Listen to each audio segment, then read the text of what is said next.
नमस्कार, आप देख रहे हैं वीयू न्यूज पावर्ड बाय विनय उजाला। आइए नजर डालते हैं आज की प्रमुख खबरों पर।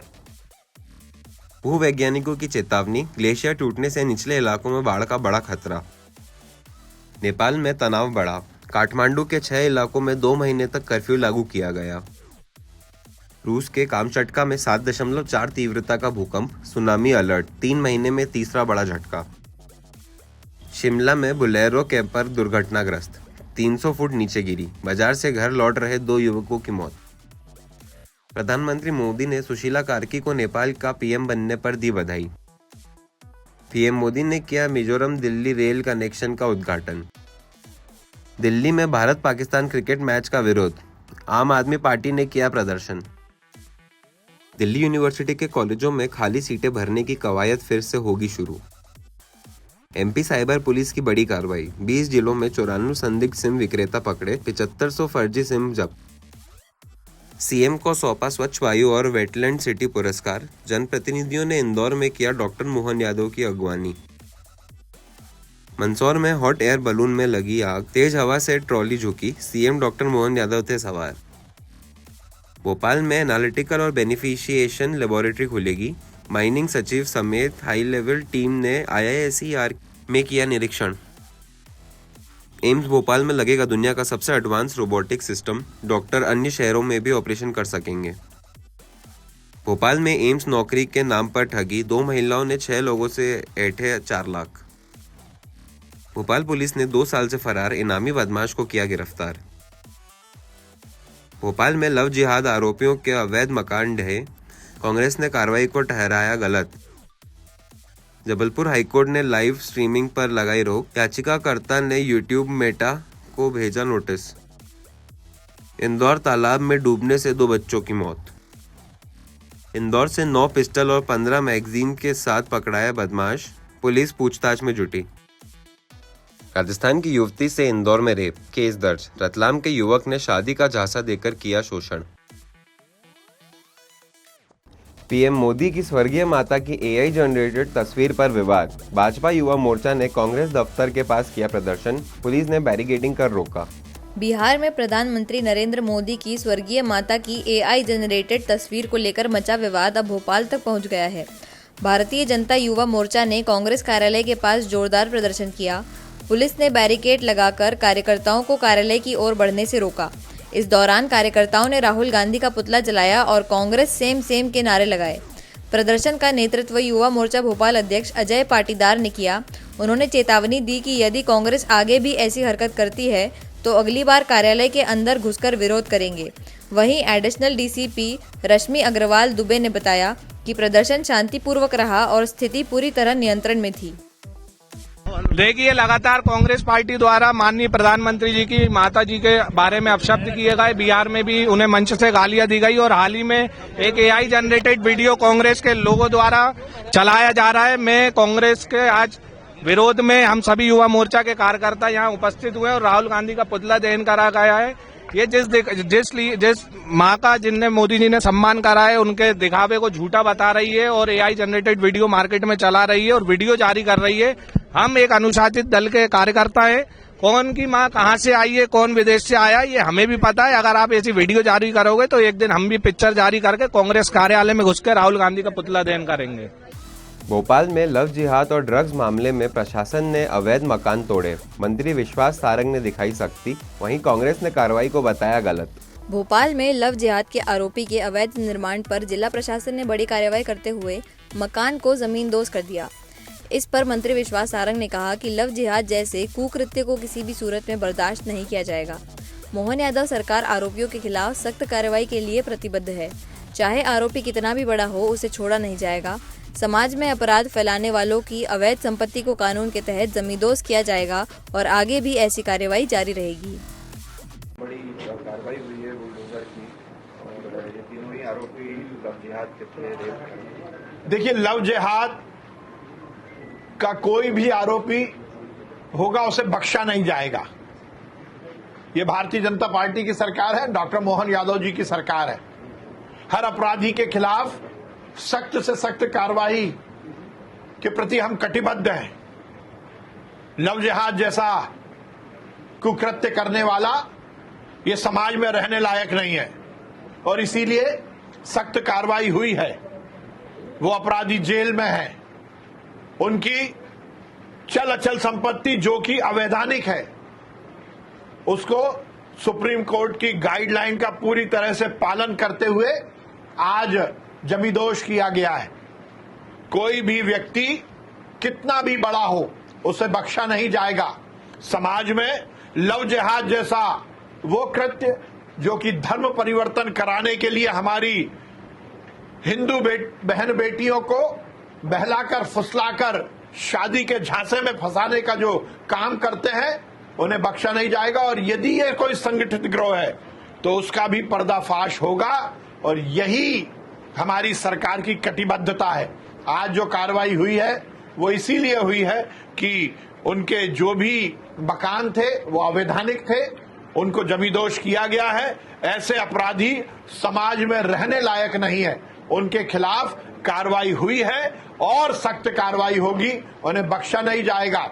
मध्य प्रदेश में डॉक्टर मोहन यादव जी ने धर्म परिवर्तन का झांसा देकर जो लव जिहाद होता है उसके खिलाफ कानून भी बनाया है।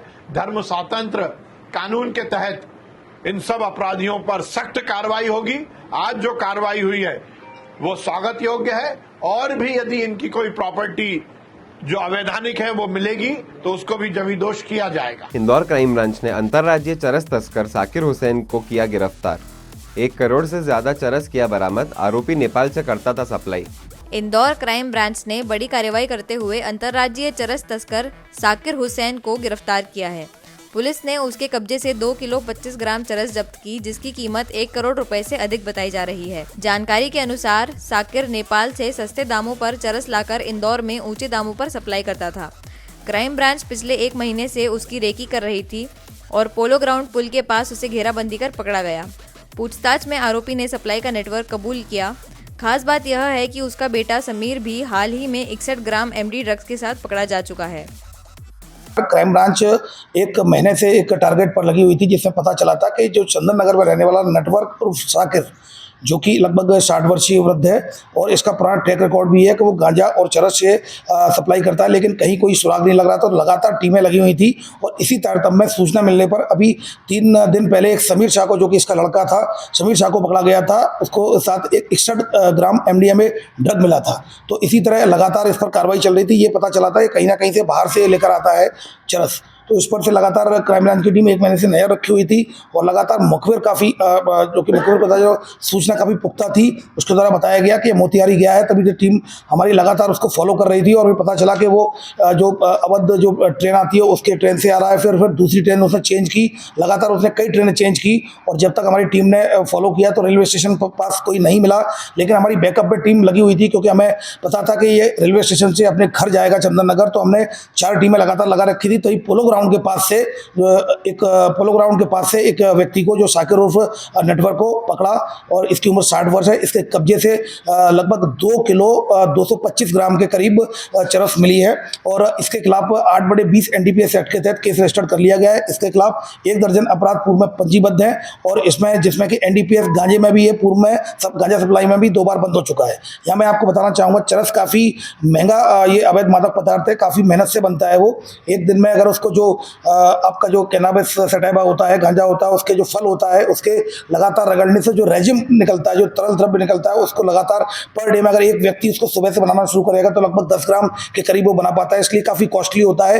ये डिपेंड करता है कि इसका ओरिजिन कहाँ है। जहाँ तक जो इसकी ओरिजिन की बात है, इनके द्वारा जो पूछताछ में, प्रारंभिक पूछताछ में इसके द्वारा बताया गया कि नेपाल मोतिहारी डिस्ट्रिक्ट से वो लेकर आया है। मोतिहारी वाले लोग इसको नेपाल से लेकर आते हैं और नेपाल की ओरिजिन का जो ये चरस है उसमें पूर्व में भी पकड़ी गई है। तो उसमें जो अंतर्राष्ट्रीय जो इसकी कीमत बताई गई है वो 30 लाख से लेकर 50 लाख से लेकर 1 करोड़ तक हो सकती है। ये डिपेंड होता है कि इसमें चरस में कितनी शुद्धता है। शुद्धता के हिसाब से इसकी कीमत अंतर्राष्ट्रीय मार्केट में तय होती है। फिलहाल 2 किलो 225 ग्राम चरस को लेकर साकिर के खिलाफ NDPS एक्ट 8/20 के तहत केस रजिस्टर्ड कर लिया गया है। इसके द्वारा ये बताया गया है कि किस किस के इसमें कौन कौन इन्वॉल्व हैं और ये यहाँ पर आकर इनकी चरस की एक जो गोले बनाकर एक एक गोले को लगभग एक गोला लगभग 10 ग्राम का होता है, 1 तोले का होता है, और एक गोले को लगभग 15 से 20 हज़ार में बनाकर वो बेचता है। और इस तरह से वो बहुत कम कीमतों में वहाँ नेपाल बॉर्डर से लेकर आकर, मोतिहारी से लेकर आकर यहाँ पर वो ये करता है। चूँकि इससे पहले समीर शाह को भी पकड़ा गया है, जिससे 61 ग्राम MDMA ड्रग्स निकला है, तो इससे ऐसा प्रतीत होता है कहीं ना कहीं ये पूरी फैमिली के कई लोग इसमें इस जो अवैध मादक पदार्थ की सप्लाई में इन्वॉल्व हैं। और इसमें टीम में सब ACP देवेंद्र ध्रुवे और थाना प्रभारी जितेंद्र चौहान के साथ लगातार सब ASI मंगल सिंह और उनकी टीम ने 1 महीने तक इसको लगातार क्लोजली वॉच किया, तब जाकर ये सफलता मिली है। और इसमें police commissioner Santosh Kumar Singh sir के द्वारा इनको नगद इनाम देने की घोषणा की। मध्य प्रदेश साइबर पुलिस की बड़ी कार्रवाई, 20 जिलों में अभियान चलाकर 94 संदिग्ध सिम विक्रेता पकड़े गए, 44 गिरफ्तार और 7500 फर्जी सिम बरामद। मध्य प्रदेश साइबर पुलिस ने फर्जी सिम बेचने वाले नेटवर्क पर बड़ी कार्रवाई की है। केंद्रीय गृह मंत्रालय के Indian cyber crime coordination centre से मिले इनपुट पर 15 दिन का अभियान चलाया गया। इनमें से 20 जिलों में जांच कर 94 संदिग्ध सिम विक्रेताओं की पहचान हुई, जिनमें से 44 को गिरफ्तार किया गया। इनके पास से 7500 फर्जी सिम मिले, जिनका इस्तेमाल कंबोडिया, थाईलैंड सहित कई राज्यों में साइबर अपराधियों द्वारा किया जा रहा था। जांच में खुलासा हुआ कि दुकानदार आधार कार्ड और बायोमेट्रिक का दुरुपयोग कर आसानी से सिम एक्टिवेट कर देते थे। साइबर पुलिस ने बताया कि बड़े स्तर पर शामिल विक्रेताओं पर कड़ी कार्रवाई जारी है। ये एक operation fast Madhya Pradesh police ने चलाया था। इसमें I4C के माध्यम से हमको एक लंबा डेटा मिला था, काफ़ी बड़ा डेटा। उस डेटा को साइबर हेडक्वार्टर में एनालाइज किया गया और जब ये पाया गया कि ये मध्य प्रदेश के अलग अलग ज़िलों में से ये सिम का बेचा गया है, तो उसमें फर्स्ट फेज़ में हमको 20 ज़िले आइडेंटिफाइड हुए। उन 20 ज़िलों के संबंधित पुलिस अधीक्षकों के माध्यम से एक उनकी टीम बनाई गई और फिर एक नोडल पॉइंट साइबर हेडक्वार्टर में बनाया गया और फिर उनके बीच एक समन्वय स्थापित करके हमने लगभग इन 20 जिलों के ऐसे सिम विक्रेताओं के खिलाफ कार्रवाई की है जो फर्जी तरीके से सिम को बेच रहे थे। इसमें जो डेटा हमें प्राप्त हुआ था वो लगभग 7500 सिम का था, जिसमें 6200 कंप्लेंट्स रजिस्टर्ड हो चुकी हैं इनके खिलाफ। इन सिम का इस्तेमाल जो है वो cyber fraud, cyber crime, digital arrest जैसी घटनाओं में हो रहा था। कुछ सिम का प्रिंट जो है हमको विदेशों में भी मिला है, उसको हम अभी वेरीफाई कर रहे हैं कि इनका इस्तेमाल विदेशों से भी किया गया है। भोपाल में एम्स के नाम पर ठगी, 2 महिलाओं ने नौकरी का झांसा देकर आधा दर्जन लोगों से करीब 4 लाख रुपए वसूले, पुलिस ने किया केस दर्ज। भोपाल में एम्स के नाम पर नौकरी दिलाने का बड़ा ठगी मामला सामने आया है। 2 महिलाओं ने खुद को एम्स से जुड़ा बताकर सिक्योरिटी गार्ड की नौकरी दिलाने का झांसा दिया और आधा दर्जन लोगों से करीब 4 लाख रुपए वसूल लिए। महीनों तक उन्हें ज्वाइनिंग लेटर मिलने का आश्वासन दिया जाता रहा, लेकिन जब नौकरी नहीं मिली तो पीड़ित थाने पहुंचे। जांच में पता चला कि एम्स में ऐसी कोई भर्ती हुई ही नहीं थी। आरोपियों ने लोगों से फॉर्म और ID लेकर पैसे लिए थे। बाग सेवनिया पुलिस ने मामला दर्ज कर आरोपियों की तलाश शुरू कर दी है। ACP डॉक्टर रजनीश कश्यप ने बताया कि आरोपी महिलाओं की पहचान कर आगे की कार्रवाई की जा रही है। अभी कल बागसवनिया थाने में एक मामला दर्ज हुआ है। मामले में एक शिकायतकर्ता आए थे, रघुवंशी जी, उनके द्वारा शिकायत की गई कि एम्स में एक जो कर्मचारी है, उसका रेहाना नाम है महिला का, जो पूर्व में उसमें कार्यरत थी, अभी एम्स में कार्य नहीं करती, उसके द्वारा गार्ड की नौकरी लगाने के लिए उनसे पैसे लिए गए। चूंकि ऑनलाइन ट्रांजैक्शन था, 1-2 लोगों के साथ भी उसने ऐसे ही झांसा दिया है और ऑनलाइन ट्रांजैक्शन उनके डिटेक्ट हुए हैं। तो उस पर से जांच हुई, जांच पर से पाया गया कि इसके द्वारा धोखाधड़ी की गई है, तो 420 की FIR पंजीबद्ध की गई। इसमें और भी एम्स प्रशासन को भी बताया गया और भी लोगों को, यदि अन्य लोगों के साथ भी इसी तरीके की ठगी की जा रही है, की गई है, तो बिल्कुल आए, तो इसमें उनके खिलाफ भी FIR पंजीबद्ध। इसमें जो है तो ये नौकरी छोड़ चुकी थी पहले, तो प्रबंधन की इसमें कोई मिली भगत नहीं है और क्योंकि उसका आना जाना था, तो ये बस मैं नौकरी गार्ड की नौकरी करा दूंगी, इस तरीके से करते थे।